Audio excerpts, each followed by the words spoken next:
చెప్పేదేమో ఒక మాట, చంద్రబాబు నాయుడు చేసేదేమో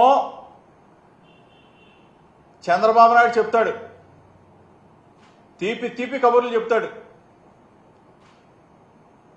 తెలుగుదేశం పార్టీలోకి రావాలంటే పదవులని విడనాడి మా పార్టీలో చేరాలని చెప్తాడు. కానీ ఈరోజు నువ్వు చేస్తుందని చంద్రబాబు నాయుడు గారు ప్రజాస్వామ్యాన్ని కూని చేయట్లేదా? చెప్పేదేమో శ్రీరంగ నీతులు, చేసేవన్నీ కూడా అరాచకాలు, దౌర్జన్యాలు, దుర్మార్గాలు. అసలు ఈ ఉప ఎన్నికలతో, ఈ మున్సిపల్ ఎన్నికలతో, ఈ కార్పొరేషన్ ఎన్నికలతో మీ కూటమి ప్రభుత్వానికి అసలు సంబంధం ఉందా? మీకు ఏ కార్పొరేషన్లో అయినా సరే మెజారిటీ ఉందా? ఏ మున్సిపాలిటీలో అయినా సరే ఆంధ్రప్రదేశ్ రాష్ట్రంలో మీకు మెజారిటీ ఉందా?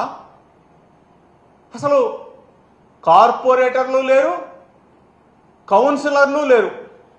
మీరు ఏ విధంగా ప్రలోభాలకు గురి చేస్తారని చెప్పి అడుగుతా ఉన్నా చంద్రబాబు నాయుడు గారు. ఒక బాధ్యత కలిగిన ముఖ్యమంత్రి, నువ్వు ఏం మాటలు చెప్పావు, ఏమి ఆచరిస్తున్నావు? మున్సిపల్ చైర్మన్లు, వైస్ చైర్మన్లు, కార్పొరేషన్ డిప్యూటీ మేయర్, ఈ ఎన్నికల్లో కనీసం మీకు కార్పొరేటర్లు లేరు, కౌన్సిలర్లు లేరు, మీరు నిలబడటానికి అర్హులు కాదు మీ పార్టీ. ఈ రోజున మీరు ప్రలోభాలకు గురి చేసి, దౌర్జన్యాలు చేసి, అక్రమాలు చేసి మా వాళ్ళని మీరు లాక్కుంటారా?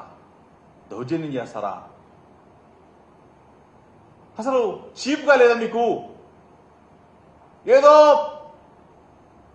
10 నెలల మీ పరిపాలన అనుకుంటా, 10 నెలల మీ పరిపాలనలో మీరు వచ్చింది మొదలు మా పార్టీ వాళ్ళ మీద అత్యాచారాలు, మా పార్టీ వాళ్ళ మీద దౌర్జన్యాలు, మా వాళ్ళని చంపటం, ఊర్లో వదిలిపెట్టి వెళ్ళేలాగా మీరు బెదిరించడం, ఆఖరికి మహిళలను కూడా వదిలిపెట్టకుండా వాళ్ళ మీద దాడులు చేశారే.